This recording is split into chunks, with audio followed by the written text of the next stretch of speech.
Mars was known as the greatest king on the continent of Ares. He stood beside companions who could only be described as abnormal. Or rather, complete psychopaths.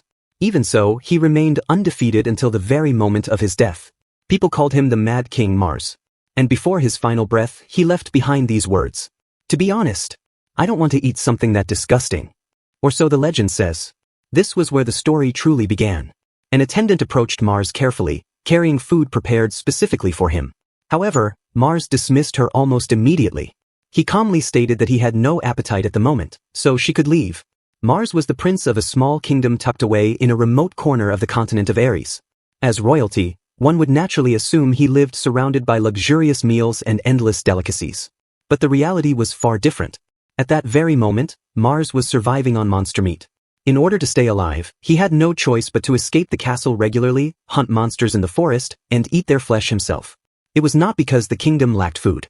Quite the opposite. The castle was overflowing with meals fit for nobility. After all, he was still a prince. The real problem was that most of the food served to him had been laced with poison. His kingdom had long since fallen into corruption. At the center of it all stood the prime minister, Gamaras, a ruthless tyrant who controlled the kingdom from the shadows. And for reasons unknown, Gamaras viewed Mars as an obstacle that absolutely needed to be eliminated. No matter the cost. Even after cooking it thoroughly, the monster meat still tasted horrible. The flavor was unbearable. Yet Mars forced himself to eat anyway because survival left him no other choice. As he endured another bite, a thought crossed his mind. How much longer would he have to continue living like this? But before he could take another bite, a mysterious girl suddenly appeared behind him. Without warning, she called out to him and casually declared that she wanted him to become her pupil. Immediately, Mars stepped back and drew his sword. His eyes narrowed with caution as he questioned who she was. More importantly, he could not understand how she had approached him without him sensing her presence at all. The girl simply looked at him and remarked that he still had much to learn. Then she added that he possessed great potential. According to her, he was worthy of inheriting her blade. Mars questioned her reasoning at once. Why would she think that? The girl responded with a faint smile. Because he was eating monster meat. Mars stared at her in confusion. The girl then explained that humans could slowly absorb the strength of monsters by consuming their flesh. The process was incredibly slow, but the power would eventually become their own. However, monster meat was both poisonous and disgusting beyond belief. Naturally, ordinary people would never willingly eat it. As Mars listened to her explanation, confusion filled his mind. Who exactly was this girl? And what the hell was she talking about all of a sudden? Mars explained that he had thrown up the first few times he ate monster meat. However, compared to the meals served inside the castle, it was still less poisonous. After all, the official poison tester had already died from tasting his food. The girl paused for a moment. Killed the poison tester? Although it involved the kingdom's internal affairs, Mars decided to explain everything to her. He revealed that he was a prince fighting for survival within his own castle. His mother was already dead, and despite being the king, his father refused to protect him. Because of the ongoing struggle for the throne, Mars had become a prime target for assassination. As a result, nearly every meal served to him was now poisoned. After hearing the story, the girl asked if that was the reason he had started eating monster meat in the first place. Was he simply avoiding the poisoned food inside the castle? She then pointed out something obvious. Monster meat was poisonous too. Mars answered casually, saying it really was not that bad once someone got used to it. According to him, it would not kill him after enough exposure. Though admittedly, it still tasted like absolute shit. To Mars' surprise, the girl showed no sympathy whatsoever. She completely ignored the miserable circumstances he had described. Honestly, it felt incredibly rude. Yet strangely enough, her reaction also made him feel a little lighter. However, she quickly added that if he was still afraid of poison, then he still had a very long way to go. Right after saying that, she suddenly tossed something toward him. Mars caught the object instinctively before staring down at it. It was a ring. But for some reason, the thing gave off an incredibly ominous feeling. Even so, he thanked her for it. Then he looked back at the girl in confusion. Why would she give something like this to someone she had only just met? More importantly, who exactly was she? The girl finally introduced herself. Her name was Cassandra. Mars quietly repeated the name to himself. Then his eyes widened in shock as realization struck him. The Cassandra? The red demon sword Cassandra? Cassandra sighed slightly before replying that people did indeed call her that, although she personally disliked the Red Demon title. The Red Demon, also known as the Beast, was a battle-crazed warrior feared across the continent. She was a legendary sword saint who had slain dragons and even defeated evil gods with her blade. A smile immediately formed on Mars' face. If a figure like Cassandra had given him a ring, then it had to be some kind of powerful magic artifact. And more importantly, if she truly accepted him as her disciple, then he would no longer need to live in constant fear of assassination. Without hesitation, he put the ring on. The moment he did, Cassandra calmly revealed the truth. The ring was a cursed item, one that constantly afflicted its wearer with poison. Mars' expression froze instantly. His mood changed on the spot after hearing those words. Meanwhile, Cassandra simply looked at him with amusement before declaring that this would be his very first test as her disciple. Then she told him to prove to her that he could overcome the poison of that ring. Almost immediately after putting on the ring, Mars felt a violent sensation tighten around his throat. His breathing became unstable. Mars staggered slightly as panic filled his mind. In that moment, he genuinely believed he was about to die. Meanwhile, Cassandra calmly walked toward him without the slightest concern on her face. Then she coldly remarked that relying on items to deal with something as simple as poison was pathetic. According to her, he needed to prove that he could conquer the poison within the ring using his own strength. Cassandra explained that poison resistance could only be learned by overcoming poison itself. Then she added one final detail. Mars would not be able to remove the ring unless he conquered the poison, or died trying. She casually stated that an ordinary person would have died almost instantly. However, since Mars had been eating monster meat for so long, there was a decent chance he might survive. Probably. At that moment, Mars came to a realization. Cassandra was bad news. That became his very first impression of his new master. The entire situation was absurd. He had spent all this time desperately trying to avoid poison, only for his own teacher to force him to wear a cursed object filled with poison instead. What kind of joke was this? Meanwhile, back inside the castle, even the kingdom's elderly healers could do nothing for him. One old man admitted that the poison could not be healed. Even advanced cure magic had no effect whatsoever. Mars ended up hovering between life and death for 3 days and 3 nights. Every doctor who examined him eventually gave up. Soon enough, rumors spread throughout the castle that Prince Mars had finally succumbed to poison at last. Somehow, he survived. Once he recovered, the people around him congratulated him for overcoming the poison. Strangely, nobody even questioned the fact that a prince getting poisoned had become such a normal occurrence. Even his own father simply reminded him that protecting himself was ultimately his own responsibility. In Mars' mind, that was hardly the kind of thing someone should say to a person who had just barely survived death. Though admittedly, this particular incident had been entirely his own fault from the start. Still, after recovering, Mars noticed something unusual. When he ate the food served inside the castle again, nothing happened. He had fully expected it to be poisoned as usual. Yet this time, his body showed no reaction whatsoever. No pain. No sickness. That was when he realized it. He had successfully conquered the poison. At last, Mars was finally able to eat normal food again. Although surviving Cassandra's training had been anything but easy, the poison resistance he gained was undeniably useful. Later one night, Mars returned to the forest and informed Cassandra that he had overcome the poison exactly as she demanded. Cassandra simply replied that she already knew he could do it. According to her, he no longer needed to fear deadly poison anymore. Mars sincerely thanked her for everything she had done. Then Cassandra casually placed another item on the ground. This time, it was a pair of bracelets. She explained that they were enchanted with gravity magic. Once worn, they would double the wearer's body weight.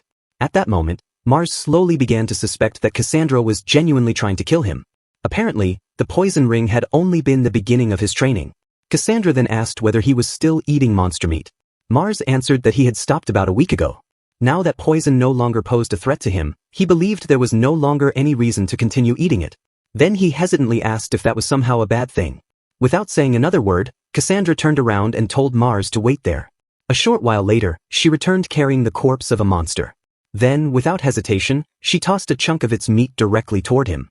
Cassandra informed him that the creature was a great basilisk, and she ordered him to eat it. According to Cassandra, if Mars had truly conquered the poison from the cursed ring, then he should also be capable of eating this meat. She explained that great basilisk meat was incredibly rare. However, there was one problem. The meat was completely raw. Mars immediately asked if he could at least cook it first. Cassandra rejected the idea instantly. Cooking the meat would weaken its effects, making it far less useful. Left with no choice, Mars slowly began eating the raw monster meat. The moment it entered his mouth, he nearly threw up. The taste was beyond horrible. At that point, Mars genuinely started thinking that Cassandra was eventually going to get him killed. Meanwhile, Cassandra simply stared at him and ordered him to swallow it. After forcing the meat down his throat, Mars immediately dropped to his knees. His entire body reacted violently as pain spread through him. Barely able to endure it, he looked up at Cassandra and asked the obvious question. Was the meat poisonous? Cassandra answered casually, of course it was. Then she explained that the stronger the monster, the more poisonous its flesh became to humans. As an example, she mentioned that dragon meat would be absurdly toxic. According to her, the great basilisk meat Mars was currently eating was probably the strongest poison his body could barely tolerate at the moment. Then she added one final detail. A single lick of the meat was enough to kill 500 adults. At that moment, Mars reached another realization. Cassandra was completely insane. Absolutely batshit crazy. Still, somehow he forced himself to endure it. In his mind, he hoped this nightmare would at least mark the end of the day's training. Unfortunately, he was wrong. Cassandra immediately ordered him to finish every last piece of the meat. Mars protested at once, saying the amount was obviously too much for anyone to handle. However, Cassandra simply questioned him in return. Was he claiming that he had already become strong enough? Was he saying he no longer needed monster meat at all? Then she suddenly pressured him further, telling him to attack her with the sword he was carrying. Mars froze in surprise. Cassandra had not even drawn her own weapon. For a moment, he wondered if she was completely looking down on him. Still, Mars rushed toward her with everything he had. He swung his sword with full force, determined to land a clean hit. But in the very next instant, Cassandra casually kicked him away. Mars was sent flying across the ground effortlessly. Then Cassandra slowly walked toward him and bluntly stated that he was still weak. According to her, that weakness was exactly why he needed to eat more monster meat.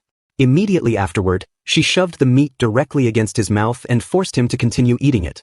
Although it took a long time, Mars eventually managed to finish all of the meat, crying the entire time. And from that point onward, his true training began. Day after day, Mars continued eating monster meat while learning swordsmanship from his master. Even though Cassandra only met with him once each week, she remained unbelievably strict and attentive. The moment his growth slowed even slightly, she noticed it immediately. If Mars ever tried to cheat and avoid eating monster meat, Cassandra would personally shove it down his throat herself. And if he failed to take sword training seriously, Cassandra would beat the absolute crap out of him without hesitation. Eventually, his training evolved into fighting monsters directly while continuing to consume their flesh afterward. Even so, Cassandra still believed Mars was far too inexperienced to fight anything truly dangerous alone. Because of that, she carefully selected monsters that he could barely manage to defeat by himself. However, despite all the monsters Mars encountered during his training, the strongest monster among them was still Cassandra herself. As Cassandra and Mars continued their sparring, Cassandra began to notice something. Mars was improving. Little by little, he was finally starting to keep up. So, without hesitation, she pressured him to stop holding back and try killing her for real. Cassandra possessed a terrifying level of control. Her special skill allowed her to restrain herself just enough to avoid killing Mars outright. Even so, her movements were monstrously fast. Far too fast for Mars' body to properly react. Most of the time, he could barely even see her attacks before they landed.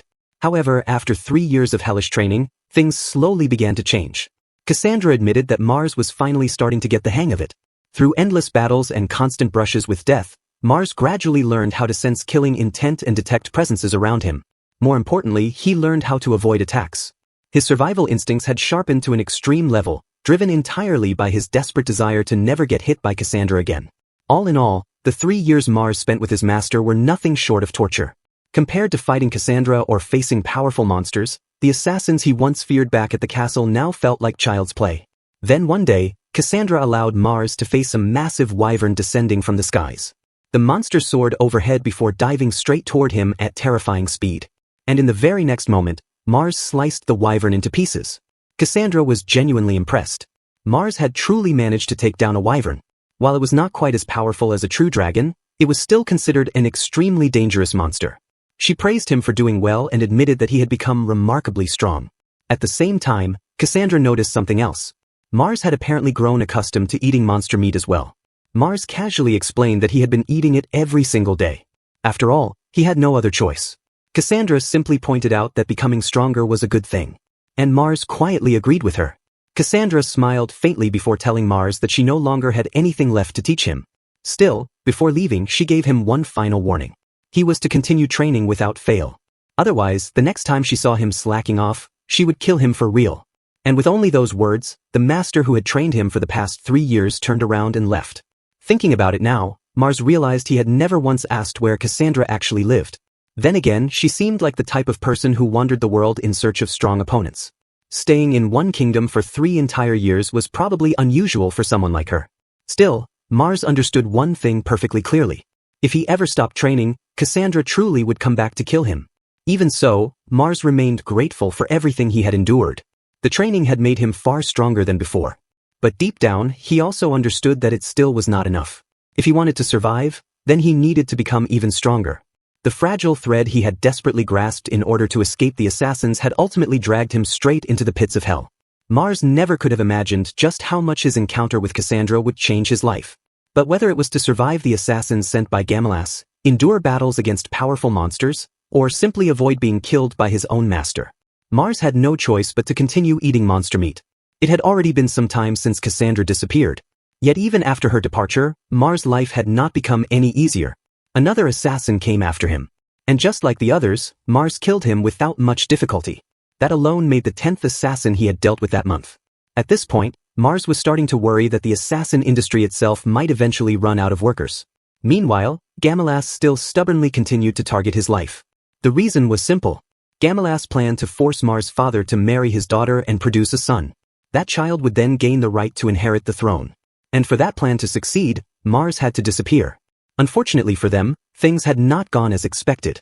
Somehow, the infamous Red Demon, Cassandra herself, had ended up becoming Mars' mentor. Although, calling her a mentor was questionable considering she spent most of her time trying to kill him through brutal training. Even now, Mars still remembered her words clearly. Keep eating monster meat. Keep training. And if she ever caught him being lazy the next time they met, she would kill him without hesitation. Because of that, Mars had no choice but to keep getting stronger if he wanted to survive. Still, sometimes he genuinely wondered how his life had ended up becoming like this. Not long after, Mars noticed a group of men nearby engaged in sparring practice. One man was fighting against 4 others at the same time. As he watched them, Mars found the situation strangely nostalgic. Fallon had enjoyed over 200 years of peace. Because of that, practical combat training had almost completely disappeared. Swordsmanship itself was now seen as unnecessary. Most people considered it something only barbarians obsessed over. Even sword duels had been outlawed. As a result, swordmasters who devoted themselves to training were usually viewed as insane. Whether insane, or criminals who belonged in prison. Mars approached the group and calmly asked if he could join them. One of the men immediately questioned who he was. Another quickly assumed Mars was some noble brat wandering around for fun. The man bluntly told Mars to get lost if he did not want to die. Meanwhile, another accused him of looking down on them and trying to toy with them for entertainment. Mars quickly realized that these men clearly hated nobles. Still, one man among them seemed slightly more reasonable. He eventually agreed to let Mars spar with them, though he warned him not to complain if he ended up dead. The moment he finished speaking, the man charged straight toward Mars. However, the instant they clashed, the man named Agma was sent flying by a single strike. Mars looked at him and casually mocked him for still being alive. Normally, the assassins who attacked him would have been split in half from that same hit. The moment those words left his mouth, everyone immediately rushed him at once. Then, only a few moments later, the outcome became painfully clear. The men were now lined up on their knees before Mars. Mars calmly informed them that from now on, they would become his training partners once every 7 days. After all, as they had just witnessed, he was stronger than all 5 of them combined. One of the men immediately shouted in protest. He angrily accused Mars of simply wanting to use them to kill time. Then he pointed out that they already struggled every single day just to find enough food to eat. In frustration, the man declared that someone born as a noble could never understand their situation since nobles spent every day eating luxurious meals. He then demanded to know what Mars himself planned to eat that night. Mars answered without hesitation. Red bone meat. The men immediately looked confused. Then Agma suddenly reacted. He pointed out that red bone meat came from monsters. More importantly, a red bone was not the kind of monster a single person could easily defeat alone. Another man quickly accused Mars of lying outright. After all, everyone knew that monster meat was poisonous. Mars immediately replied that calling him a liar without proof was simply ignorant. Then, while looking past them, he calmly pointed out that there was something standing right behind them. The men turned around in confusion. And the moment they did, panic instantly spread across their faces. A massive blood bear was standing there.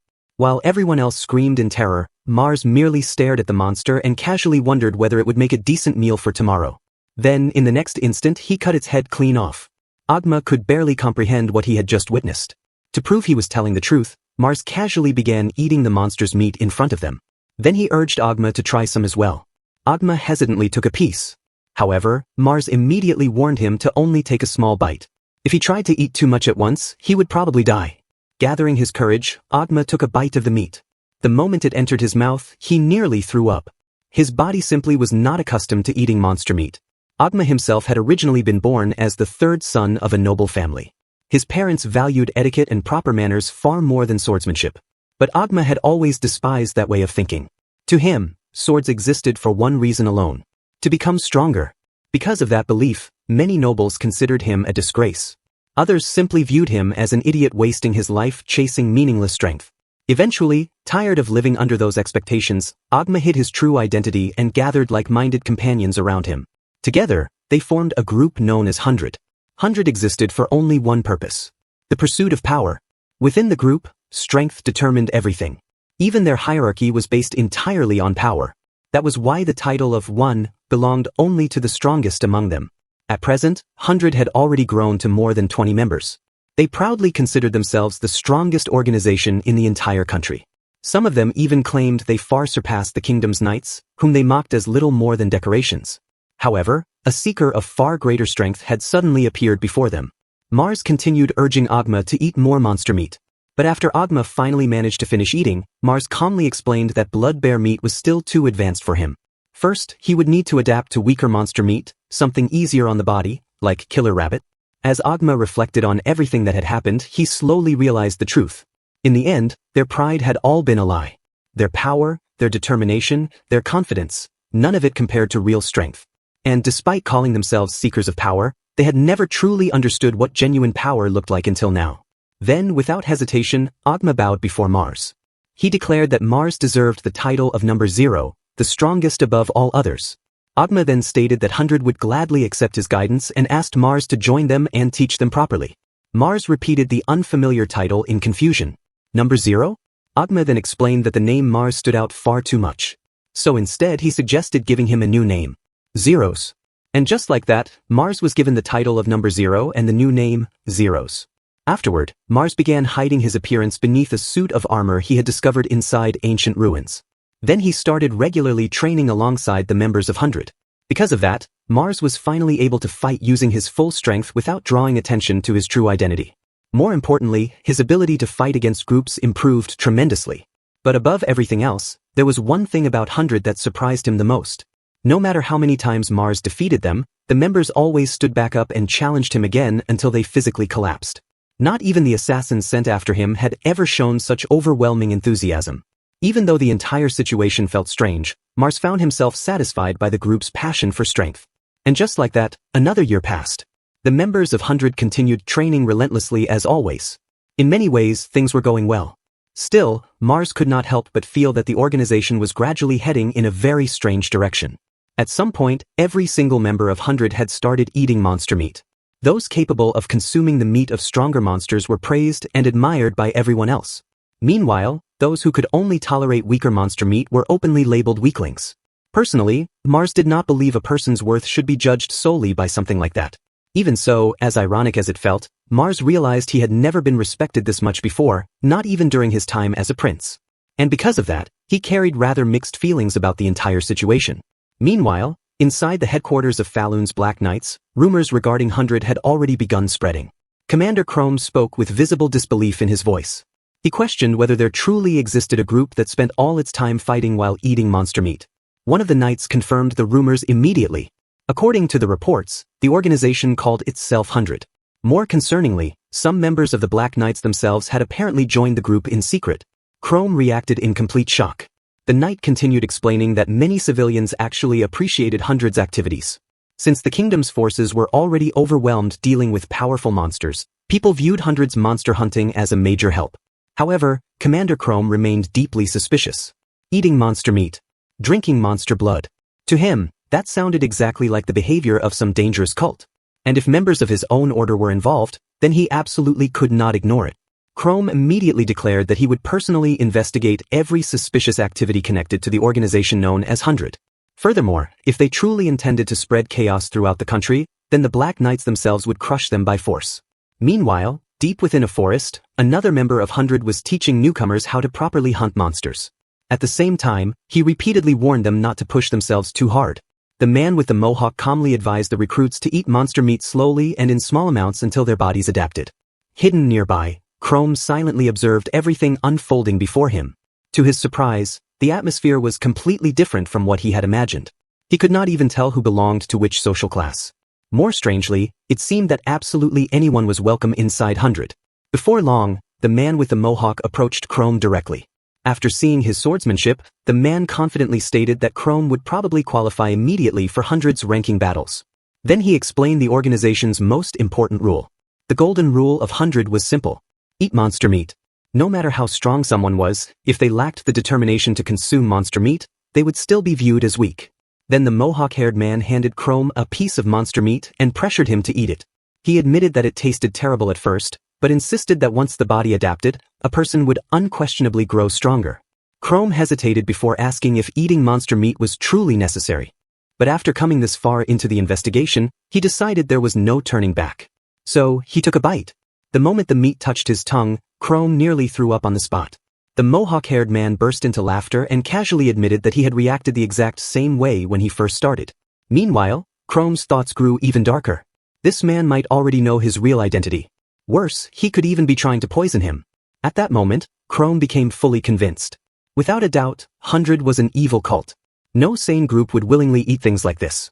Still, Chrome restrained himself and silently endured it. For now, he only needed evidence. And once he obtained it, he swore that he would personally subdue every last member of 100. Another year passed. And during that time, Commander Chrome changed dramatically. His body had become noticeably more muscular, and his strength had increased far beyond what it once was. At this point, even Chrome himself could no longer deny it. Monster meat was incredible. His body had never felt this powerful before. Every single night, 100 continued hunting monsters without fail. Afterward, they would eat the monster's meat together before engaging in real duels against one another until someone collapsed. At first, Chrome had questioned his own sanity for participating in such madness. But eventually he realized something terrifying. The act of pursuing strength alone was overwhelmingly addictive. No, more than addictive. It was pleasurable. At the same time, there was one existence within 100 that stood above everyone else. Zeros. To Chrome, that man was completely unreachable. Sonic Blade. Magic Barrier. Legendary techniques, said to have once belonged to the hero who founded the kingdom itself. Zeros had mastered skills that ordinary people only knew through myths and stories. And despite possessing such overwhelming power, Zeros never hoarded his knowledge. Instead, he freely taught his techniques to anyone genuinely seeking strength. Chrome could not understand it. How could someone possess such a noble spirit? At some point, Chrome's thoughts regarding 100 had completely changed. Now, the very idea of subjugating them felt almost blasphemous. For the first time in his life, Chrome felt as though he had finally found his true purpose for living. Meanwhile, back inside the royal castle, Mars quietly walked through the hallways while listening to the countless rumors surrounding 100. Some nobles called them dangerous barbarians obsessed with fighting and monster hunting. Meanwhile, commoners praised them as heroes who protected people by subjugating monsters the kingdom could not handle alone. It seemed public opinion regarding 100 had become completely divided. Still, Mars could not help being honest with himself. Compared to living as a prince whose life was constantly threatened, spending time as Zeros within 100 was far more enjoyable. Not long after, Mars was summoned to the throne room. There, he was suddenly asked whether he knew about the organization called 100. According to the reports, a dangerous cult-like group had recently been spreading throughout the kingdom, one that fought among themselves and consumed monster meat. Mars calmly replied that the situation certainly sounded troublesome. Then he casually asked who had provided such information. The person speaking before him was Gamrus, the very same man who had been trying to kill him all this time. Gamrus then reminded Mars that he was still a candidate to become the next king. However, he also pointed out that Mars' reputation as a prince was currently poor. Because of that, Gamrus claimed to have a suggestion for him. He proposed that Mars personally subjugate 100. According to Gamrus, if Mars succeeded in defeating the organization, then both the kingdom and foreign nations would undoubtedly recognize him as the rightful successor to the throne. Fortunately, Mars supposedly possessed excellent swordsmanship, making him the perfect candidate for the task. Gamrus then added that no one was more suited to crush those bandits than Mars himself.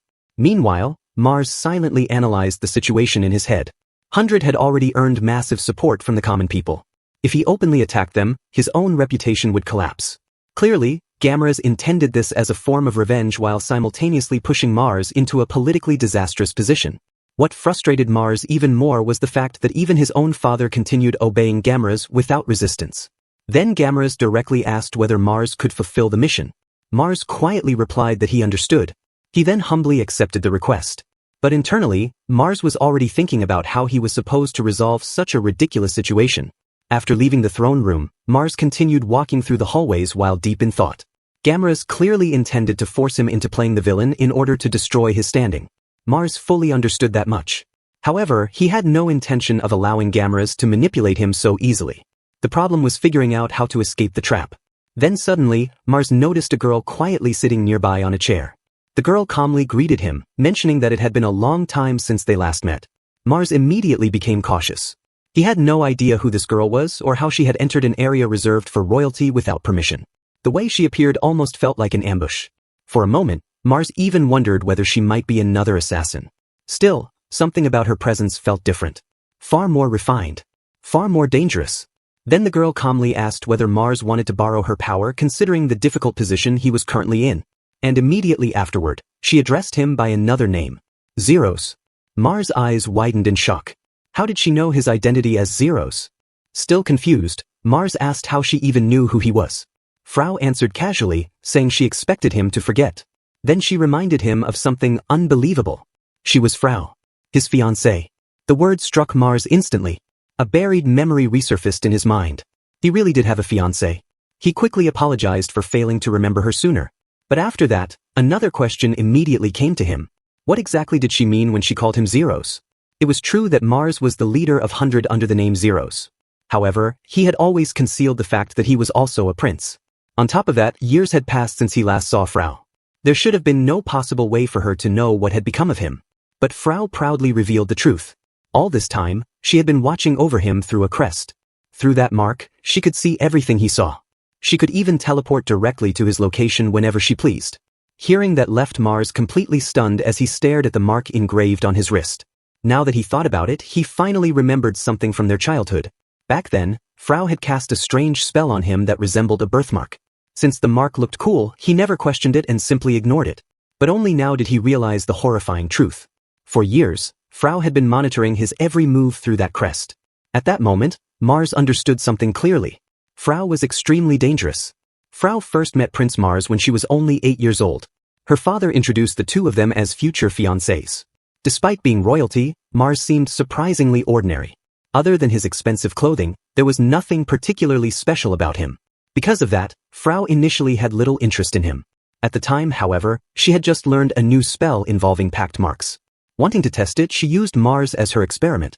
The spell worked perfectly, and the successful result alone was enough to satisfy her curiosity.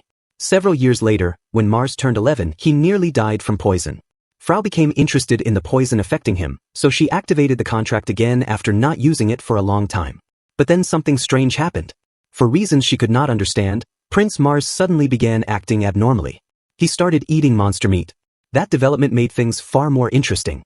Because of that, Frau began using the pact mark more frequently in order to monitor him. And while watching him, she witnessed his magical power continuously growing stronger. Eventually, Mars became such an obsession that Frau decided to imitate him herself. She also began eating monster meat. From that moment onward, she never grew bored of Prince Mars again. Meanwhile, Mars realized he now had a massive problem on his hands. Frau had essentially been spying on his private life for years. Still, he decided to set that issue aside for the moment. Instead, he asked her what she meant earlier when she talked about lending him her power. However, Frau simply told him they would discuss that later.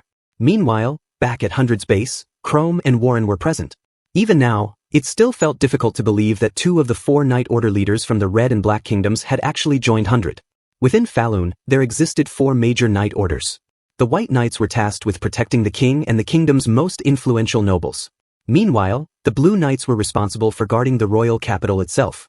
As for the Red Knights and Black Knights, they specialized in military expeditions and monster subjugation during times of war. Even so, Zeros could feel the tension hanging heavily in the air. Then Agma approached him and quietly told him to listen carefully.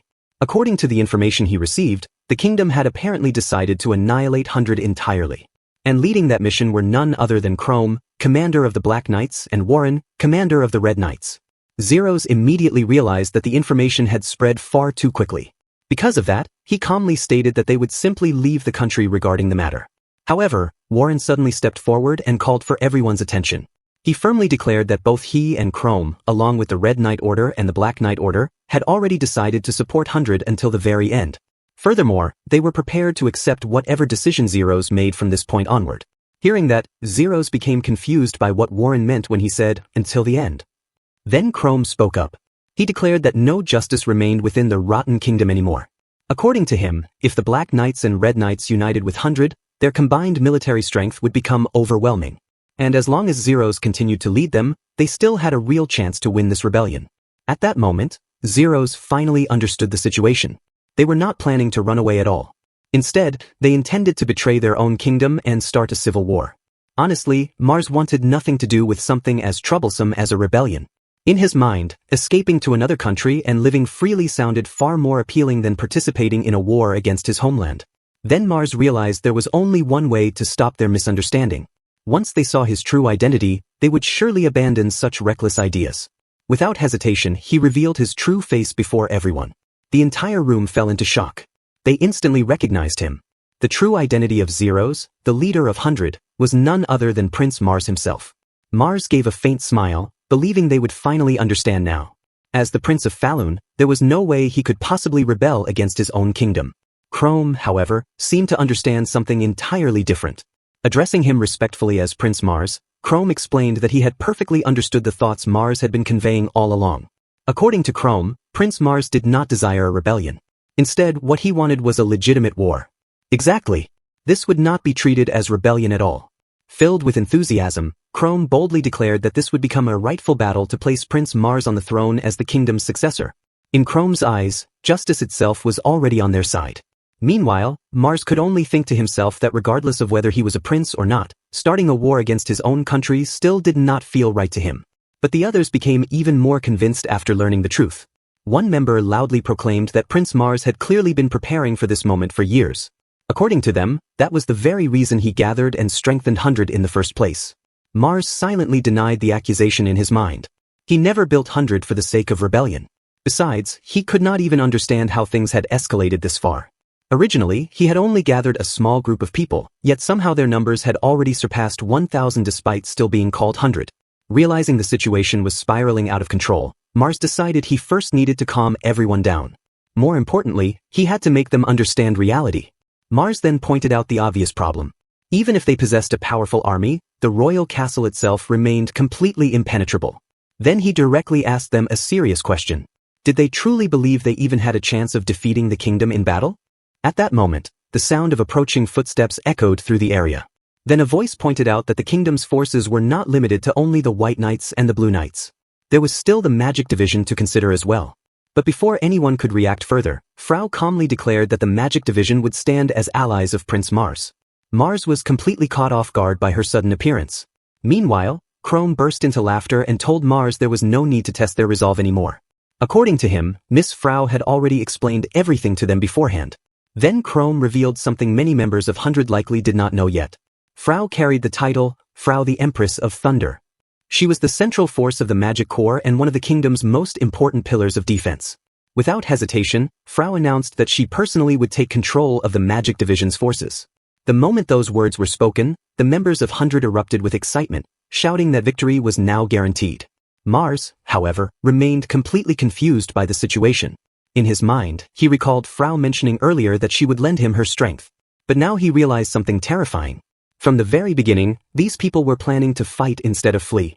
He could hardly believe how things had escalated this far. Somehow, the situation had completely shifted toward a rebellion against his own kingdom. Unable to understand her intentions, Mars asked Frau why she was helping them so much. He acknowledged that although they were engaged, the arrangement had only been decided by their parents. Because of that, he questioned whether it was truly worth risking everything and crossing such a dangerous line for his sake. Frau answered honestly.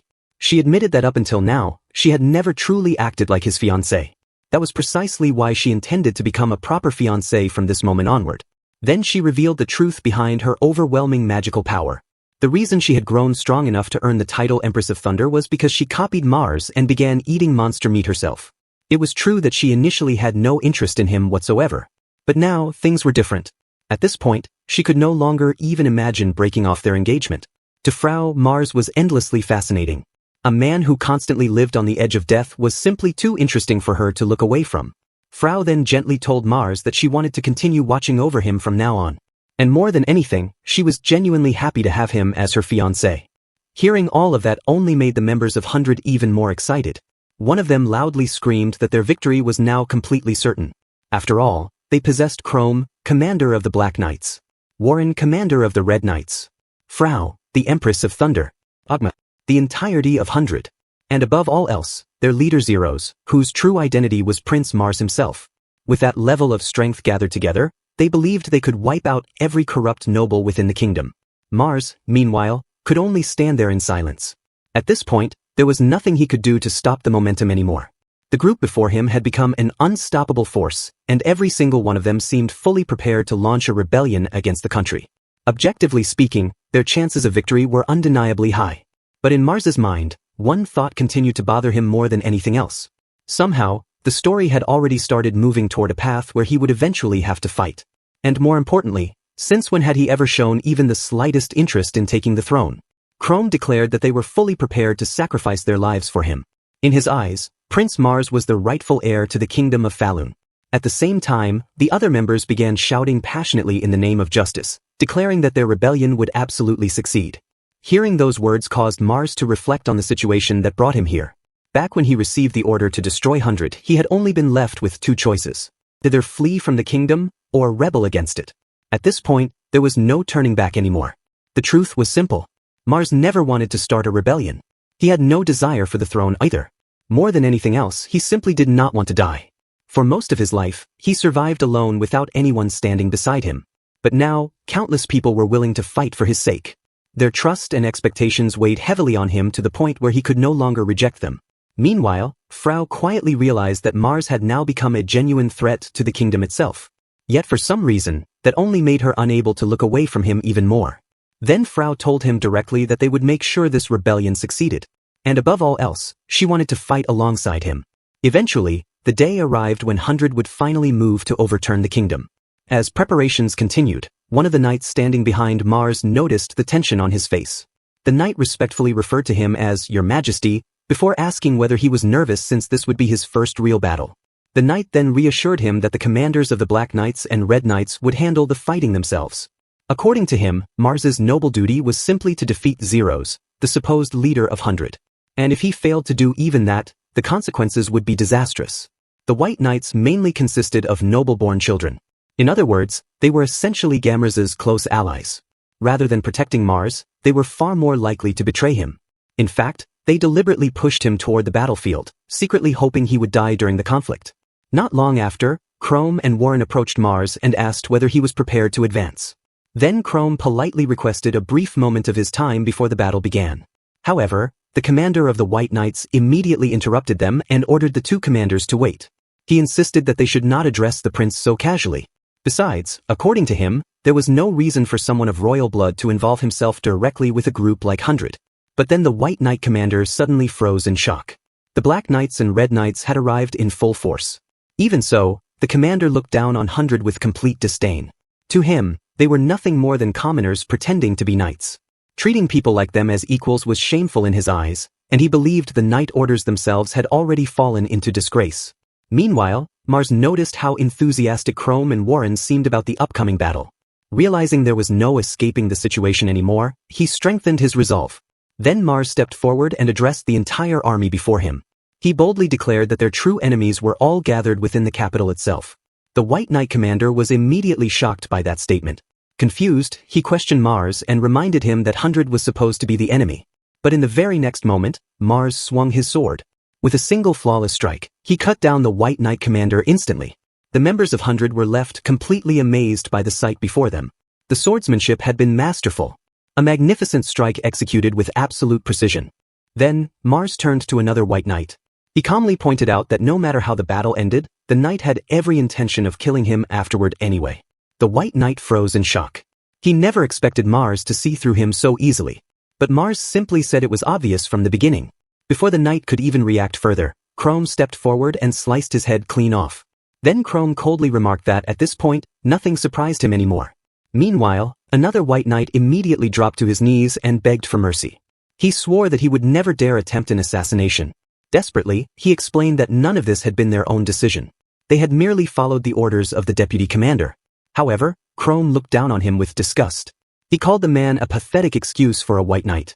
Then he questioned how someone so spineless could ever hope to protect the kingdom. Chrome declared that as long as men like him continued to live, true peace would never exist. And with that he cut the knight's head off as well. Soon after, the remaining white knights were slaughtered without hesitation. After the massacre, Chrome declared that the white knights had long since become tarnished. Then he turned toward Mars and told him to move forward with them. Together, they would bring true justice to the corrupt kingdom. Mars could not help but admit that Chrome's loyalty felt strangely heartwarming. Yet at the same time, there was something unsettling about the intensity in his eyes. At that moment, Warren warned Prince Mars that they were most likely being watched. Mars answered that he already knew. Then he stated that, from this point onward, everything had become a race against time. Without wasting another second, he ordered everyone to hurry toward the royal capital. Meanwhile, at the city gates, one of the white knights announced the arrival of the prince and immediately ordered the gates to be sealed. But before the command could be carried out, Sir Bled of the Blue Knights suddenly struck the white knight down. He then ordered the gates to be opened at once. The Blue Knights had chosen to pledge themselves to Prince Mars. Mars immediately recognized Sir Bled of the Blue Knights and praised him for his efforts. In response, Sir Bled explained that the duty of the Blue Knights was to maintain order within the capital. And because of that duty, they had chosen to stand beside their rightful prince. As Mars and his allies entered the capital, chaos had already erupted across the city. The 100 were now openly clashing with the White Knights in brutal combat. During the battle, one of the White Knights suddenly recognized Ogma. With arrogance in his voice, the knight mocked them and declared that they were about to witness what true swordsmanship really looked like. But Ogma only scoffed at the claim. He questioned what the knight even meant by real swordsmanship, before telling him not to make him laugh. According to Ogma, the 100 would be the ones to show them the true meaning of the blade. Then, as Ogma cut through the White Knights one after another, he explained what real combat actually was. He said that the battlefield was never a place for flashy techniques or empty displays of skill. It was simply about survival. True strength meant crushing the enemy completely. And he warned them not to believe that their lofty ideals would somehow save them in the end. Violence could never truly be stopped by brute force alone. Hearing those words, one of the White Knights bitterly admitted that it was true. To them, the 100 were nothing more than thugs. And deep down, Mars sadly realized just how true those words actually were. One of the White Knights warned that the 100 should not get too confident. He reminded them that the Mage Corps was still on their side. And once the mages entered the battlefield, things would turn far uglier. Meanwhile, inside the Mage Tower, Frau's father urgently called for her. He informed her that an emergency had broken out across the kingdom. Prince Mars had officially started a rebellion. But instead of reacting with panic, Frau calmly made a request of her own. She told her father to finally grant her wish. She wanted him to step down and pass the family title on to her. Her father stared at her in complete confusion. He questioned whether she truly expected him to retire already. Then he reminded her that he was nowhere near old enough to step down.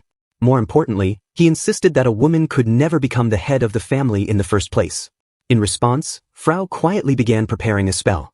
Immediately, her father became alarmed and demanded to know what she was planning to do. Then, without hesitation, Frau unleashed a lightning spell toward the surrounding mages as she calmly uttered a single word: rebellion. As lightning exploded throughout the tower, Frau explained her magic with chilling composure. First came the shock. If someone survived that, then came the lightning itself. If they endured the lightning, then came the explosion. And if they somehow survived even the explosion, dissolution would finish what remained. The terrified mages immediately begged Frau to stop before things escalated any further. Yet Frau ignored their pleas. Instead, she turned back toward her father one last time and once again asked him to surrender the family title to her. Almost like a daughter begging for acknowledgement, she pleaded with him to grant her wish just this once. Elsewhere, outside the battlefield, one of the members began to notice something strange. He questioned why the Mage Corps still had not joined the fight yet. Then he wondered if perhaps Frau had done something behind the scenes. At that moment, Gamras finally appeared before Prince Mars. Calling out to him directly, Gamras admitted that he never expected Mars to be the one leading a rebellion. However, he declared that Mars' path to the throne would end there. In the name of Gamras, he sentenced the prince to death. Soon after, multiple adventuring parties blocked Mars' path and ordered him to prepare himself. They openly declared that they had come specifically to end his life. Then Mars saw his father among them. As he looked at him, memories of his mother's death resurfaced in his mind. Mars reflected on how his father had never once bothered to investigate what truly happened to her. Deep down, Mars believed that his father simply did not care who won this conflict, as long as his own safety remained guaranteed. Suddenly, one of the mages cast a gravity spell directly onto Mars.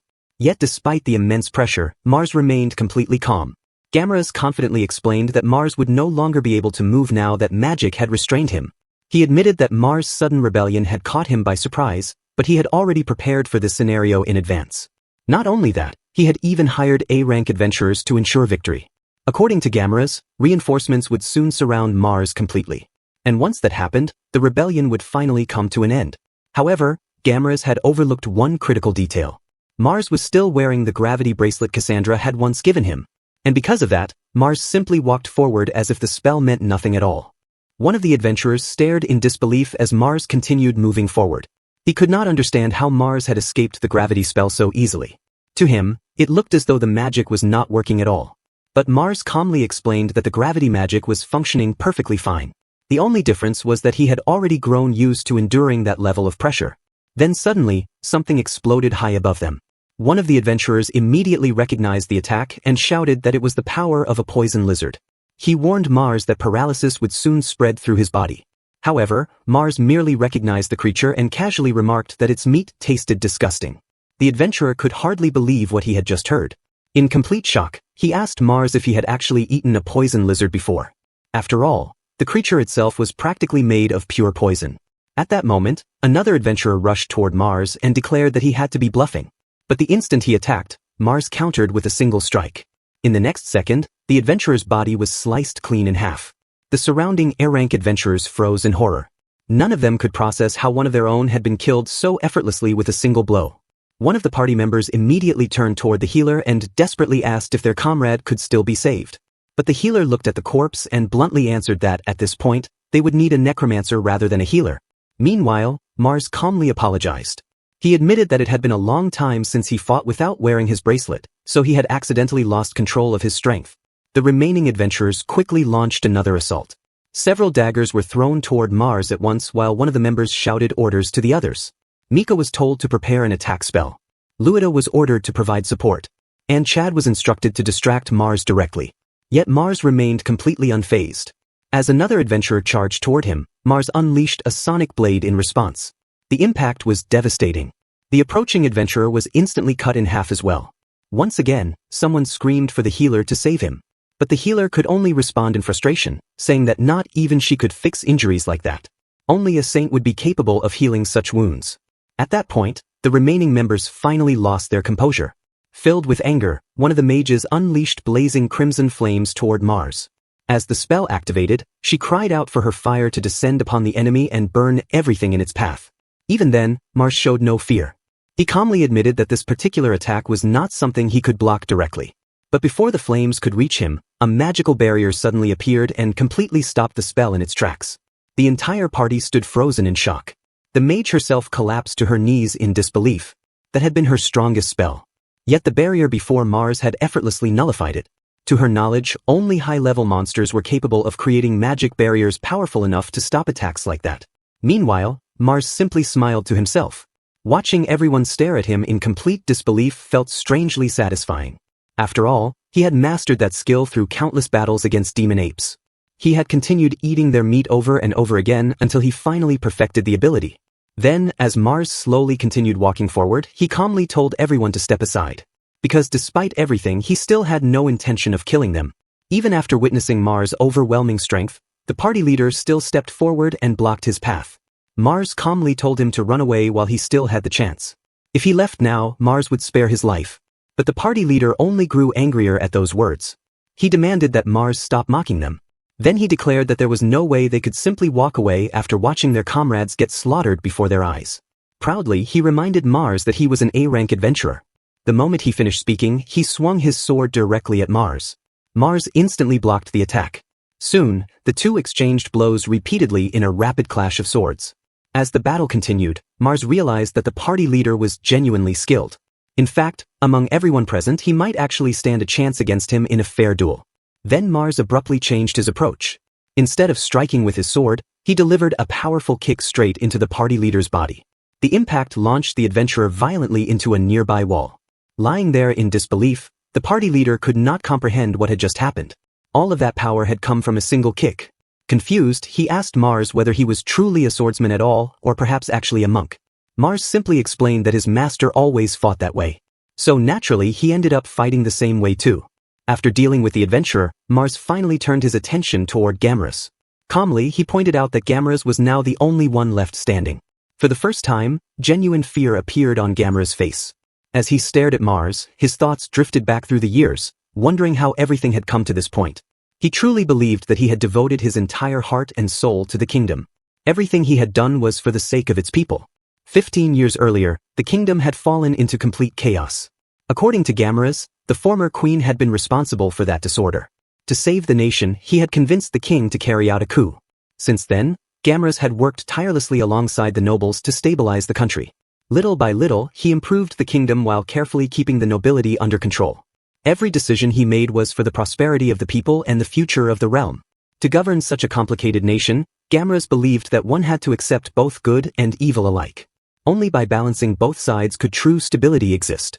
However, Prince Mars had always been a dangerous obstacle to those plans. Gamera's feared that sooner or later, certain nobles would attempt to use Mars as nothing more than a political puppet. Because of that possibility, he ultimately decided that Mars had to die. Even though the prince himself was innocent, Gamera's repeatedly attempted to eliminate him through poison, traps, and assassins. Yet somehow, Mars survived every single attempt. What disturbed Gamera's most was the fact that Mars had done all of this without protection, influence, or allies supporting him. And yet he still endured. Meanwhile, nearby, Agma suddenly shouted that it was over for the nobles. According to him, the 100 had already crushed every last one of them. Then he pointed directly at Gamera's and declared that he was the only noble left alive. Hearing that, Mars was visibly surprised. He could not believe that the 100 had already wiped out the nobles entirely. But immediately afterward, another thought crossed his mind. If the 100 killed every noble, then who exactly would govern the kingdom afterward? At that moment, Gamera's began questioning something else entirely. He wondered if Prince Mars himself was actually Zero. He questioned whether Mars had secretly built his own faction all this time and had been preparing for this exact day from the shadows. Meanwhile, Mars looked around at the 100 and quietly reflected on reality. These people could fight. They could kill. But they could never truly rule a kingdom. For a brief moment, Mars even thought that perhaps it would be better to simply let his father keep the throne instead. Then Mars turned toward his father and suddenly brought up the subject of succession. Terrified, his father immediately responded that the throne had always belonged to Mars from the beginning. However, Mars ignored the fear in his voice and instead asked a different question altogether. He wanted to know if there was anyone left who actually understood how to govern properly. Hearing those words, Gamera's could only stare at Mars in disbelief. Mars then turned toward Gamera's and made a decision that stunned everyone present. He declared that Gamera's would remain in charge of handling the kingdom's affairs. For a moment, even Gamera's himself could not hide his shock. In the days that followed, the kingdom returned to order far faster than anyone had expected. With Gamera's managing the political situation and stabilizing the nobles, the chaos of the civil war gradually settled down. Not long afterward, Mars' wedding was held almost immediately. And naturally his bride was Frau. By that point, Frau had already earned the people's trust through the courage and power she displayed during the Civil War. However, despite her newfound popularity, she still remained as dangerous as ever. In fact, shortly after the wedding, Frau casually mentioned that the next thing she wanted to attempt was a summoning ritual involving human sacrifices. Hearing that, Mars could not help but quietly wonder whether it was truly okay for someone like her to become queen. Meanwhile, Agma and the others repeatedly lectured Mars over his decision to leave Gamera's in power. Agma especially could not accept it. Furious, he reminded Mars that Gamera's had tried to assassinate him countless times and was responsible for much of the kingdom's suffering in the first place. Even Chrome questioned Mars directly, asking whether he truly intended to trust Gamera's with the kingdom's future. But Mars immediately threw the question back at them. If not Gamera's, then who exactly would handle the politics of the kingdom instead? After all, the 100 only believed in one thing. To them, only the strong deserved everything. There was simply no way people obsessed with strength alone could properly govern an entire nation. And because of that, Gamera's continued working tirelessly without rest from that day onward. At one point, Gamera's personally told Mars that he was a king among kings. Then he swore that he would dedicate his life to serving him and fulfill his duties with absolute loyalty. Eventually, sometime later, the official coronation ceremony finally began. Standing before the crowd, Chrome loudly proclaimed the rise of the kingdom's new ruler, King Mars. Voices throughout the kingdom echoed in celebration. Glory to King Mars. May his reign bring peace and prosperity to the land. Meanwhile, the 100 proudly declared that they would follow Zero no matter where he chose to lead them. And yet, despite everything that had happened, Mars still found the entire situation surreal. In the beginning, all he ever wanted was to survive. Yet somehow, eating monster meat had eventually led him all the way to the throne itself. Now, as the newly crowned King Mars prepared to rebuild the kingdom, an even greater question remained. What kind of future was waiting for him next?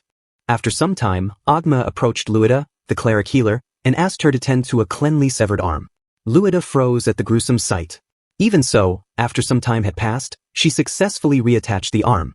Agma smiled in delight and proudly declared that this was exactly why Luida was their big sister. A true A-rank cleric who operated on an entirely different level. The battle itself had been between Agma, ranked 1st, and Bruno, ranked 5th. Both were members of the 100, fighting in the arena's ranking matches. However, the difference in strength was undeniable. In the middle of the fight, Agma sliced Bruno's right arm clean off, leaving the scene in such a horrific state. Meanwhile, as Mars watched from afar, he could only think of how gruesome the spectacle had become. He questioned how things had even reached this point. After ascending the throne, Gamras had worked with an almost unsettling level of enthusiasm. Because the noble's assets had been confiscated, the kingdom's financial condition improved dramatically. However, despite everything, Mars still had not rewarded the 100 for the role they played during the rebellion. Then, suddenly an idea came to him. He proposed building an arena. The old training grounds were far from ideal, and offering a brand new arena as a reward would surely satisfy everyone involved. Gamras then asked Lord Mars if he intended to turn the arena into a public spectacle. Mars casually replied that it was something along those lines. Hearing that, Gamras immediately pressed further. Did Mars intend to make the 100's ranking battles into a national attraction? Mars asked if he meant turning it into a government-backed project with admission fees for spectators. Gamras answered that it was not quite that. Confused, Mars repeated, "Not that?" At that moment, realization suddenly struck Gamras. She paused briefly before shouting in excitement. "Gambling. That was it." Mars looked completely confused, since that had never been his intention at all. But Gamras continued enthusiastically. By allowing people to bet on the 100's ranking matches and turning the arena into a national enterprise, the kingdom could create an entirely new source of income. After all, Falun was a poor nation that lacked any major industry. To her, the idea was nothing short of brilliant. Yet Gamras did not stop there. She confidently claimed that Mars must have foreseen this outcome from the very moment he first organized the 100. Mars merely smiled awkwardly to himself and decided to let her believe whatever she wanted. As long as the kingdom prospered, he honestly did not mind. Filled with excitement, Gamras loudly declared that the arena would undoubtedly become one of the kingdom's greatest assets. She immediately rushed off to make the necessary arrangements. And so, within only half a year, the arena was completed.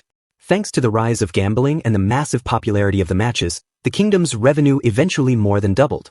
The scene then shifted elsewhere. Aaron, a member of the 100, desperately carried his wounded friend while rushing toward Luida, the A-rank cleric. A sword remained lodged deep in his friend's chest. The moment Luida saw him, she bluntly stated that a sword was literally sticking out of his chest. To her, the man was already nothing more than a corpse. She insisted that saving him was impossible. Then, in disbelief, she questioned Aaron. If the injured man was truly his friend, why had he stabbed him in the first place? Desperate and overwhelmed, Aaron pleaded with her. He insisted that Luida was the only person capable of healing his friend, and that there was still time to save him. But Luida coldly repeated that it was hopeless. Hearing that, Aaron broke down in tears. Through his sobs, he admitted that if Barry failed to come back to life, he had no idea what he might do next. All of a sudden, Agma stepped in and ordered Aaron to calm down. Then he turned toward Luida and confidently declared that everything would be fine as long as she brought Barry back to life. However, his tone quickly became threatening. Agma shouted that if she failed, then nobody could predict who might die next. He reminded her that she already understood the consequences if she refused. All she had to do was revive Barry, and the matter would be settled. The men around them immediately broke down in tears and desperately begged Luida to save him. Faced with their cries and pressure, Luida finally offered desperate prayers of her own. Then, against all odds, Barry made a miraculous recovery. The moment Barry regained his life, everyone erupted in relief and excitement. They praised Luida as an incredible healer and a true A-rank cleric. Meanwhile, Luida warned them not to ever drag her into something like this again. Next time, she threatened, she would simply turn the dead into zombies, while the killers themselves would be thrown straight into prison without complaint. Hearing that, everyone quickly agreed. Sometime later, Mars was informed that preparations for another special match had already been made. Deep down, he felt he had no choice anymore. With clear resignation in his mind, Mars simply replied that he was coming. From that point onward, Mars understood that this was now part of his duty as king. Fighters like Agma earned enormous rewards from the arena. prize money flowed constantly toward the contestants.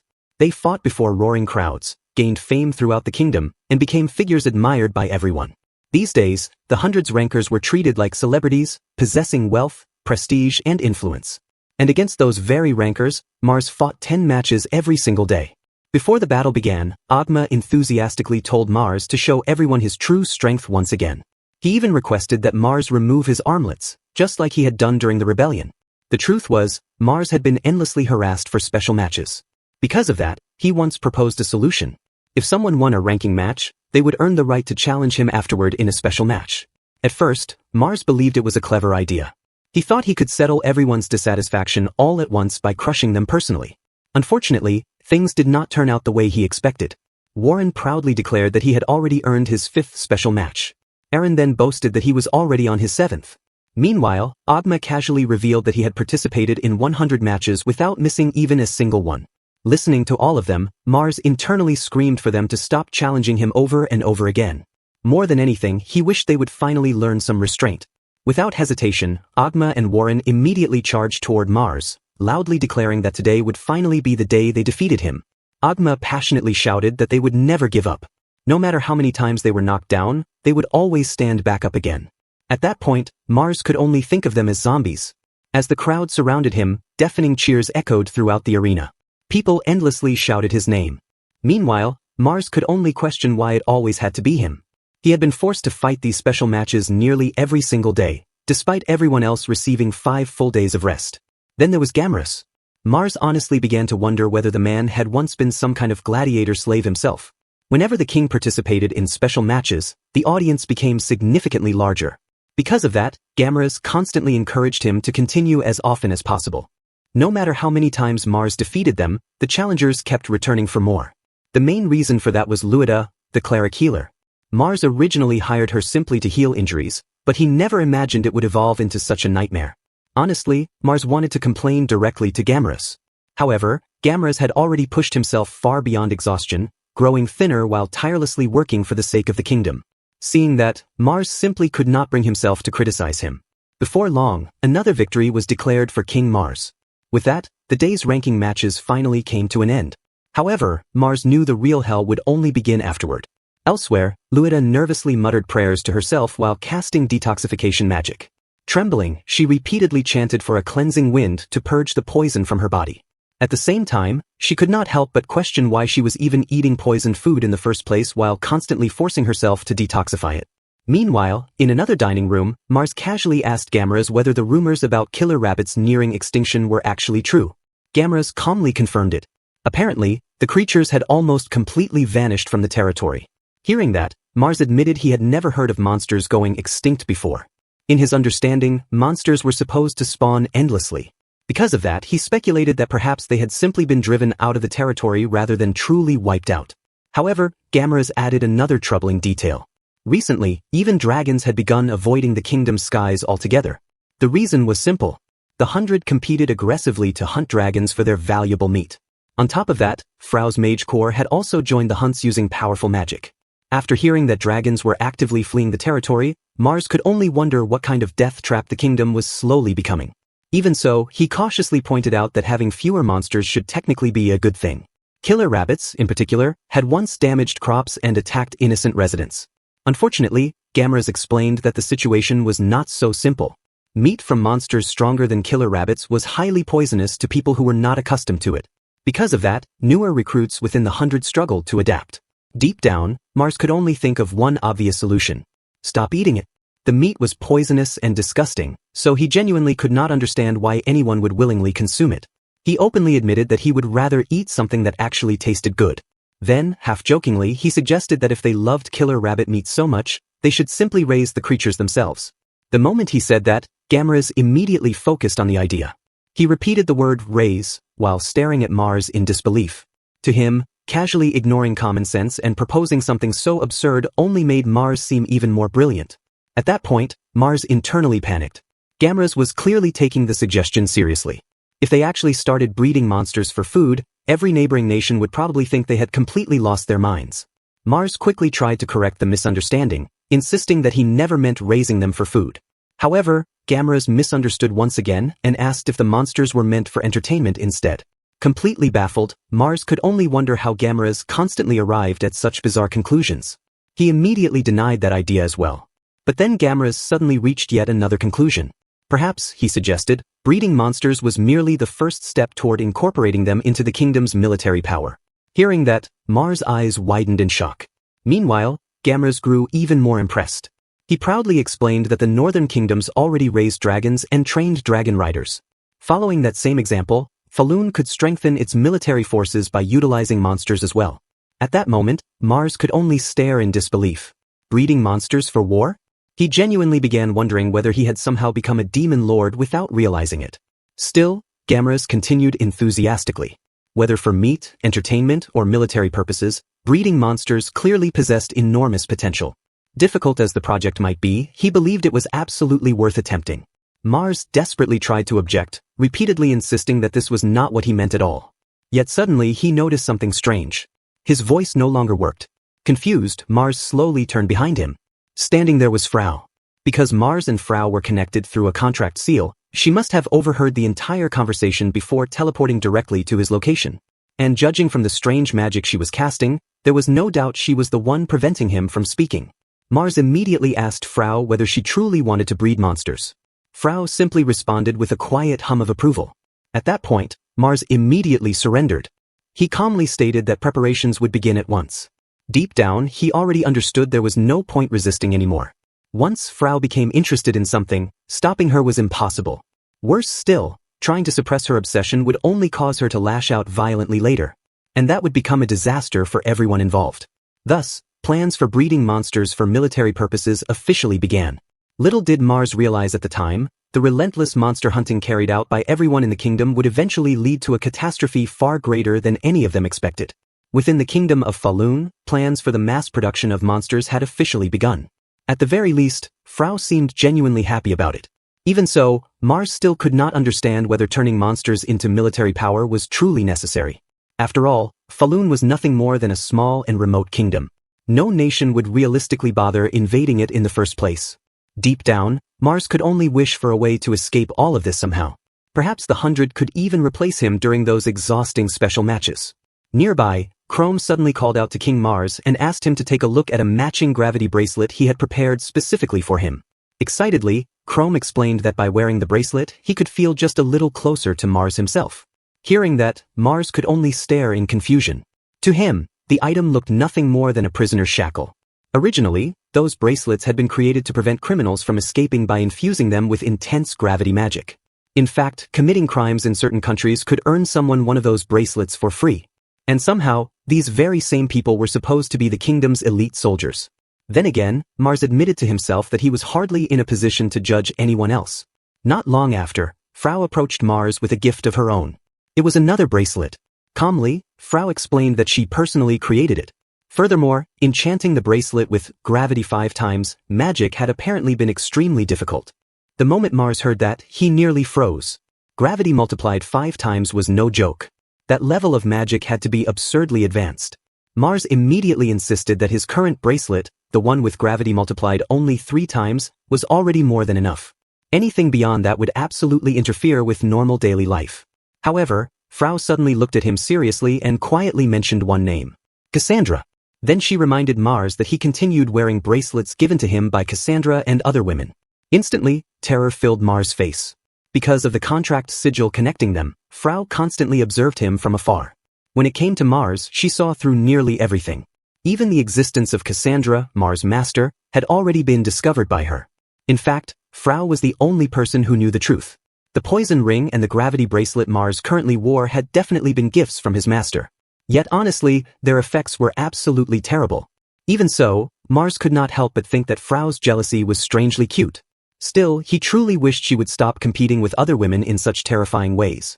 Trying to redirect the conversation, Mars gently suggested that if she wanted to give him a present, then perhaps something focused on magical protection would be better. Maybe an enchanted item designed to keep him safe. However, Frau calmly replied that strengthening her husband was simply a wife's duty. Hearing that, Mars quietly questioned what kind of wife would define love in such an extreme way. Then Frau looked directly at him and softly asked if that meant he was refusing her gift. At that moment, Mars grew nervous. Truthfully, he never fully understood what Frau was thinking. However, one thing remained certain. Frau genuinely worked hard for his sake. When others demanded that she break off their engagement, she firmly refused. Even during the rebellion, she willingly risked her own life for him. Mars did not dislike Frau at all. She may have lacked ordinary human emotions, but despite that, she was still someone very dear to him as his wife. Finally, Mars accepted defeat and told her that he would wear the gravity bracelet she made for him. He then sincerely thanked Frau for the gift. The very next moment, the throne beneath Mars instantly shattered under his overwhelming weight. Right then, a guard entered the throne room and informed King Mars that a messenger from the kingdom of Cadnia had arrived. Cadnia was Falun's neighboring country. It also bordered the demon beast forest. However, unlike Falun, Cadnia had a far longer history. It was considered a nation of much higher standing. Both kingdoms constantly struggled against the threats coming from the forest.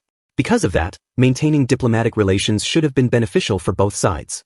While reading the letter sent by the king of Cadnia, King Mars thought that he was finally getting the chance to do something fitting for a king. However, his expression quickly turned unsettling. Before long, he realized that the letter was nothing more than a formal complaint. The letter stated, "You people have overhunted monsters to the point of disrupting the ecosystem, haven't you? Because of that, the monsters are now flooding into our lands and causing serious damage. Take responsibility and hunt the monsters within our territory. Furthermore, pay 3,000 gold coins as compensation." After summarizing the contents in his mind, Mars could only conclude that the situation was genuinely bad. Falun had hunted monsters so aggressively that even dragons were beginning to avoid their territory. Naturally, that level of overhunting would affect the surrounding nations as well. They had truly caused a massive problem. Mars then handed the letter over to Gamras. After reading it, Gamras realized that the kingdom of Cadnia was blaming Falun for the increasing monster troubles within their borders. To him, the accusation sounded completely unbelievable. Gamras immediately shouted that every nation was responsible for handling its own monster subjugation. Then he turned toward Lord Odd and angrily asked whether Cadnia had no national pride left at all. Lord Odd calmly replied that it was not a matter of pride. Up until now, Cadnia had always dealt with its monster problems independently. However, in recent years, Falun had been excessively hunting monsters while rapidly expanding deeper into the demon beast forest. As a result, the monsters fleeing from Falun's territory had begun pouring directly into Cadnia. According to Lord Odd, the kingdom was now struggling to contain the growing situation. Hearing that explanation, Mars realized that Falun's reckless actions had genuinely caused serious trouble for Cadnia. Even so, Warren soon spoke up. He firmly stated that Falun's national policy was to subjugate monsters and develop the demon beast forest. Because of that, he argued that they had no reason to be condemned by another nation for simply carrying out their own policies. Then Agma joined in as well. He loudly declared that if the number of monsters had increased, then Cadnia should simply wipe them out themselves. To him, complaining about such a problem sounded completely pathetic. Meanwhile, Aaron also raised his voice. He argued that if the monsters had increased, then Cadnia should just eat them instead. In fact, he even pointed out that Falun was currently suffering from a shortage of monsters. Mars could only think to himself that not everyone in the world shared Aaron's way of thinking. At that moment, he honestly felt bad for Cadnia. As for Lord Odd, he already understood that the demands written in the letter were unreasonable from a diplomatic perspective. However, the king of Cadnia was absolutely furious over the matter.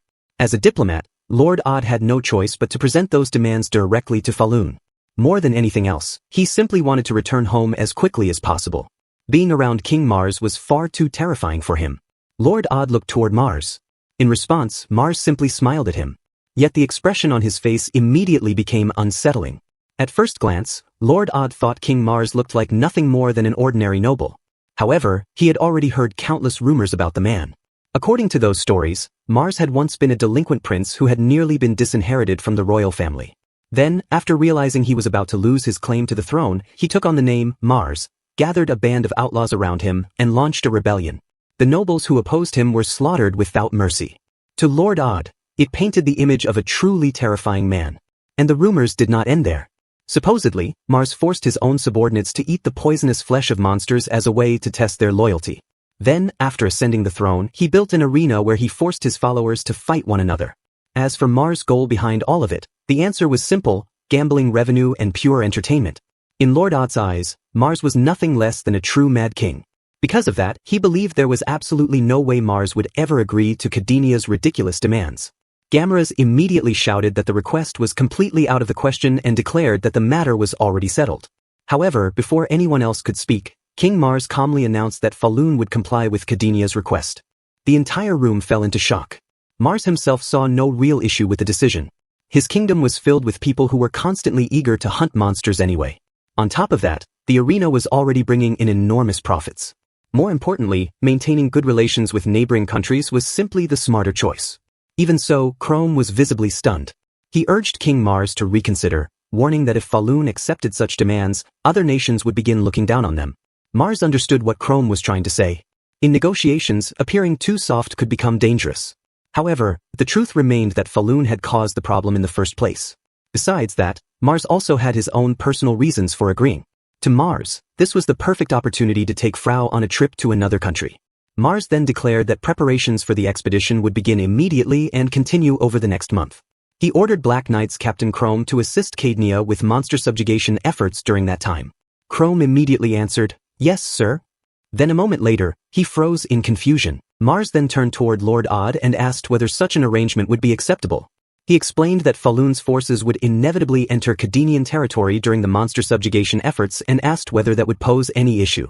Lord Odd immediately replied that it would not be a problem at all. In fact, Cadenia had absolutely no objections whatsoever. He even expressed deep gratitude for King Mars' generosity. Some time later, Chrome approached Mars once again. This time, he directly asked what reasoning truly lay behind the king's decision. More importantly, he requested an explanation that everyone could actually understand. Quietly, Mars realized that perhaps he had gone a little too far. Obviously, he could not simply admit that his true goal was taking a sightseeing trip to another country. Now he needed to come up with a convincing excuse. Then suddenly, Mars snapped his fingers. After that, he calmly stated that there was a possibility of a monster stampede occurring. The moment those words left his mouth, everyone's eyes widened in shock. Gamera's immediately reacted, realizing that the king had already been considering the risk of a stampede all along. A stampede referred to a phenomenon where an overwhelming number of monsters suddenly swarmed an area all at once.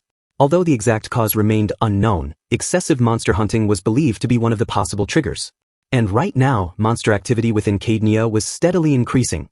King Mars explained that if something provoked the monsters even further, then a stampede could easily break out. And if that happened, he asked what would become of Cadenia. Gamera's immediately answered that Cadenia would suffer catastrophic losses. Then, after thinking it through, he realized the true meaning behind Mars' decision. That was why Falun intended to subjugate the monsters ahead of time. Meanwhile, Mars felt relieved that everyone had completely accepted his excuse. In reality, if a stampede occurred in Cadenia, it would eventually become a disaster for Falun as well. In other words, this expedition could technically be considered a form of national defense. Honestly, Mars was starting to amaze even himself with how well he could come up with excuses on the spot. Mars then turned toward Chrome and asked whether he finally understood now. Chrome immediately answered yes. Furthermore, he declared that he could now fully see the incredible depth of King Mars' wisdom. Filled with determination, Chrome then proclaimed that the Black Knights would personally handle the monster subjugation efforts in Cadenia. More importantly, they would accomplish the mission without fail. Mars could only think that everyone seemed far too fired up over this whole situation. Still, at the very least, they were motivated. Then, 1 month later, the expedition finally began. As Mars traveled alongside the others, he quietly thought about how this would technically become his first trip together with Frau. Because of that, he found himself genuinely looking forward to it. By now, the monster subjugation should already have been completed, and the king of Cadenia was likely preparing to welcome them personally. However, Mars could not help but wonder why the expedition had somehow turned into such a massive operation. Originally, he had expected something more like a diplomatic envoy. Mostly officials, scholars, and ceremonial escorts. Instead, what stood before him looked far closer to a full-scale military campaign. Then Agma called out to King Mars and informed him that they had finally arrived at the capital city of Mos. The moment Mars looked ahead, he froze in disbelief. The capital of Cadenia was completely surrounded by monsters. Mars immediately wondered what in the world had happened. According to the plan, the Black Knights should have already exterminated them by now. Half a month earlier, Chrome had been deep in thought. To him, King Mars' foresight truly knew no bounds. At first, he could not understand why Mars had agreed to Cadenia's demands so easily. But now, in Chrome's mind, everything finally made sense. Chrome became convinced that King Mars had anticipated from the very beginning that Cadenia would eventually make such a foolish request. No, more than that, Mars had likely pushed forward the development of the Demon Beast Forest specifically to ensure this outcome would happen. That was right. King Mars had never feared a stampede in the first place. If anything, he intended to weaponize it for his own benefit. By deliberately creating a stampede, Mars planned to use it as a strategic tool to bring Caednia under his control. While carrying out those thoughts, Chrome ordered the Black Knights to scatter a mysterious black liquid throughout the forest. Within Falun Kingdom, researchers had been developing methods to mass-produce monsters. One of their newest creations was precisely that liquid. Once spread across the lands of Caednia, it would attract monsters endlessly, like moths drawn toward a flame. Naturally, Caednia itself would suffer devastating damage because of it. However, Chrome believed that King Mars had already accounted for every detail. At the very peak of the stampede, King Mars and Lady Frau would arrive dramatically to save the towns and villages under attack. By doing so, they would establish influence and footholds throughout Caednia itself. Chrome could not help but laugh in admiration. To him, every move King Mars made was absolutely flawless. He even declared that this battle would become the very first step toward Mars' conquest of the entire Ares continent. Long live the king! Back in the present, Agma proudly remarked that it seemed the Black Knights had executed the plan perfectly. Mars immediately looked confused and asked, "What plan?" Agma stared back in disbelief and asked what Mars meant by that. Still confused, Mars questioned him again and said that they were obviously there to help Caednia. Then, without hesitation, King Mars issued a direct order. Exterminate every last one of those monsters. Why were monsters attacking the royal capital of Moss? Weren't Chrome and the Black Knights supposed to have already dealt with them?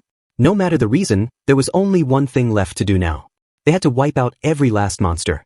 Even so, Mars could not help but think that there were far too many of them. More importantly, he really could not afford to arrive late for his meeting with the king of Caednia. At that moment, Frau began chanting an incantation. Darkness beyond crimson, return all to void. Then black flames born from the darkness of the underworld erupted across the battlefield. Mars immediately realized just how powerful the spell was. He had already sent the Black Knights ahead to handle the monsters, yet somehow the situation had only grown worse. Now even the capital itself was under attack. Not long after that, a man approached Mars and expressed his gratitude for the assistance. The man introduced himself as George, the captain of the knights responsible for guarding the capital city of Moss. Mars immediately replied that the timing was perfect. He then requested that George arrange an audience with the king of Caednia as soon as possible. At the same time, Mars quietly wondered how exactly he was supposed to explain this disaster to the king. However, Captain George regretfully informed him that the king of Caednia was no longer present within the capital. Mars immediately responded in shock. What? George then explained that once reports of the approaching monster horde had arrived, the king fled from Moss together with the royal guard. Surprisingly, Mars actually felt relieved after hearing that. Quietly, he thought that if they managed to clear out all the monsters now, then perhaps the king would simply let the entire situation slide once he returned. Mars then asked whether monsters were attacking other cities throughout Caednia as well. Captain George answered yes. Unfortunately, Caednia no longer possessed enough strength to contain the outbreaks on their own. Hearing that, Mars immediately realized how bad the situation truly was becoming. If the destruction continued spreading across the kingdom, then even the compensation money would never be enough to cover the damages. Mars then calmly declared that he understood the situation and that Falun would handle it themselves. Captain George looked completely confused by the statement. He argued that they could not possibly allow the kingdom of Falun to go that far for their sake. After all, Caednia still had its national pride to consider. Mars immediately shouted back at him, asking whether he truly intended to sacrifice the people of Caednia simply for the sake of pride. Hearing those words, Captain George could only admit that King Mars was absolutely right. Just then, Agma called out to King Mars to deliver a report. According to him, the monsters outside the castle had already been completely wiped out. Furthermore, most of the monsters that had entered the city itself had also been dealt with. Captain George could hardly believe what he was hearing. To him, it seemed impossible that they had defeated such an overwhelming number of monsters in so little time. King Mars simply praised his forces and stated that they had all done well. Meanwhile, Mars quietly thought to himself that these people were exactly the type who could drive monsters to extinction without even blinking an eye. The 100 moved out to confront the monsters invading Caednia. They refused to let a single creature escape. Everything was for the sake of their king. Meanwhile, just before Mars and the others arrived in Moss, the king of Caednia sat in disbelief. He could not understand how the situation had spiraled this far. Monsters now surrounded his nation from every side. And in his eyes, there was no longer any way to prevent the kingdom's collapse. Anger quickly overtook him. Caednia was supposed to file a formal complaint against the kingdom of Falun. The agreement had been simple. Falun was meant to exterminate the monsters threatening their land. Yet instead of relief, the invasion had only grown worse. The king erupted in frustration. What the hell were Falun soldiers doing? Hadn't they promised to thin out the monsters? One of the men accompanying the convoy answered nervously. According to the reports, the Black Knights had already been dispatched to subjugate the beasts lurking within the demon forests. That answer only deepened the king's suspicions. He began to wonder if the Black Knights had orchestrated everything themselves. Or worse, perhaps this had been Falun's scheme from the very beginning. The thought unsettled him deeply. Then suddenly, a scream echoed from outside the carriage. Alarmed, the king stepped out to see what had happened. But the moment he looked ahead, he froze in shock. His men had been completely slaughtered. The scene before him was horrifying. Confusion overtook him as he struggled to understand what was happening. And then, out of the bloodshed, Chrome appeared. Calmly, he greeted the king of Cadnia and said it was a pleasure to finally meet him. He then introduced both himself and his position within the Black Knights. The king's eyes widened in disbelief. The Black Knights? He shouted. They were supposed to defeat the monsters, not stand in the middle of this massacre. Furious, he demanded to know if they were breaking their promise. Chrome calmly denied the accusation. According to him, the Black Knights had already exterminated a significant number of monsters. By the time they arrived, the invading forces had supposedly already been greatly reduced. But that explanation only raised another question. If the monsters had truly been dealt with, then why was Cadnia still under attack? Chrome explained that monsters possessed a dangerous trait. The scent of their slain kin often attracted even stronger predators. So if an extermination was handled carelessly, it would only invite even more monsters into the area. The king of Cadnia immediately rejected the explanation as nonsense. Never before had he heard of a monster stampede being caused simply by defeating monsters. However, Chrome revealed there was another factor involved. He then presented a potion developed by Falun's alchemists. According to Chrome, the substance was specifically designed to attract monsters. They had spread it all the way from the demon beast forest to moss. And when mixed with monster blood, its effects increased exponentially. The king was visibly shaken by the revelation. He repeated the words in disbelief. A potion that lured monsters? Then his expression darkened completely. He stared directly at Chrome and demanded the truth. Had he really spread that potion on purpose? In the end, the king of Cadnia finally realized the truth. It had been Chrome all along. He was the one who had intentionally triggered the monster stampede. Chrome responded with a faint smile. Who could really say for certain? Still, he admitted that they had indeed taken actions that ultimately led to the disaster. Then his expression suddenly turned serious. Chrome stated that none of this would have happened if the king had never invited foreign knights into his country in the first place. Hearing that left the king visibly unsettled. The king immediately questioned him. If Falun disliked the situation so much, then why not simply refuse? There had been no reason to take things this far. Chrome answered without hesitation. Every foolish decision the king had made had already been calculated as part of King Mars's plan from the very beginning. With the conversation nearing its end, Chrome declared that it was time to wrap things up. Without warning, he hurled the potion directly into the king's face. The terrified king demanded to know what Chrome intended to do. In response, Chrome calmly explained that the potion would still work even without monster blood. Panic immediately consumed the king of Cadnia. Desperate to survive, he offered Chrome anything he wanted. He promised that if Chrome sided with Cadnia instead, he would reward him with whatever he desired. Then he pleaded for his life. But Chrome showed no interest. In a single motion, he drove his sword straight into the king's body. Chrome coldly declared that, unfortunately for him, there were no knights in Falun who would betray their country for money or land. Soon after, the monsters began closing in on the wounded king. One after another, they approached his lifeless body and feasted on it. And so, the king of Cadnia met a miserable end. While desperately fleeing for his life, he was ultimately mauled to death by monsters. 3 days later, the atmosphere across Cadnia had completely changed. The people praised Mars endlessly. They celebrated the fact that Moss had been saved, calling him the true savior of Cadnia. Meanwhile, Mars quietly reflected on the situation. The monsters had been crushed, and peace had returned to Cadnia far more smoothly than expected. That part had gone perfectly fine. However, another problem now remained. The king of Cadnia was dead. On one hand, that meant there was no longer anyone capable of protesting against Falun. But on the other hand, it also meant Mars could no longer simply return home to Falun so easily. After arriving in Moss, Mars immediately dispatched his escort knights to continue hunting down monsters across the region. As for himself, he personally traveled through the heavily damaged cities, helping oversee the recovery efforts. And wherever he went, he casually scattered gold coins among the people. Mars understood that spending Falun's gold for the sake of Cadnia could create a troublesome precedent later on. Still, he wondered if perhaps this generosity would prevent further arguments over reparations in the future. Besides, the people seemed genuinely happy. Looking at their reactions, Mars felt that the money was not being wasted at all. Not long afterward, Mars reunited with the Black Knights in Moss. At the same time, Chrome reported the situation to one of the officials. He stated that the king of Cadnea had perished during a monster attack. According to the report, his body had been discovered along the highway, completely torn apart by beasts. Furious voices erupted at once. They could not believe the king had run off, only to get himself killed by monsters after everything that had happened. To them, it was beyond pathetic. Meanwhile, the people of Cadnea had already made their decision. They declared that they could no longer remain in a country ruled so poorly. One after another, they pledged their allegiance to the kingdom of Falun instead.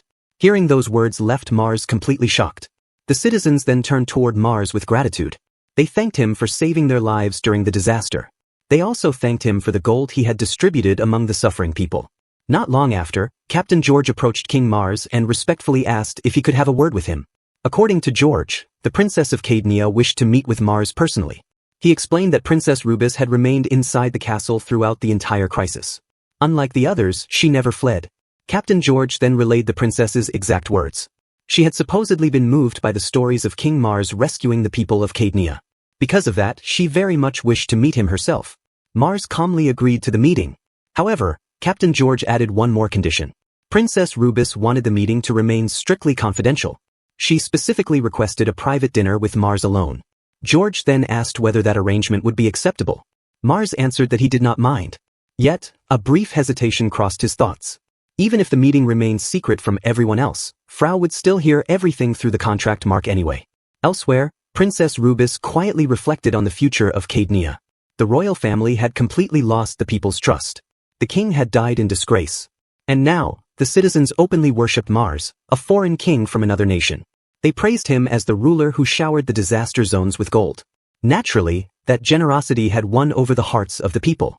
Ironically enough, the gold itself had apparently come from the reparations her own father demanded from Falun in the first place. To Rubis, everything seemed to connect too perfectly. Yet that was exactly what bothered her. Falun agreeing so easily to those reparations had never made sense from the very beginning. Even back then, something about it felt strange. A disturbing thought then entered her mind. What if all of this had been part of King Mars's plan from the start? What if Mars had intentionally used Cadnea's demands against them? And worse, what if he had personally triggered the monster stampede himself, all for the sake of invading Cadnea afterward? To Princess Rubis, King Mars appeared terrifyingly cold and calculating. Even if she were to shout right now that everything had been orchestrated by Falun, nobody would believe her. She had no proof. At best, it would only sound like a desperate excuse from a collapsing royal family. And even if evidence did exist, it likely would not matter anymore. Falun's generosity and military strength were already admired far and wide. The people would probably refuse to believe such accusations regardless. Mars was steadily winning the hearts of the masses through both strength and strategy. Yet behind his back, there were whispers. Some secretly referred to him as the Mad King.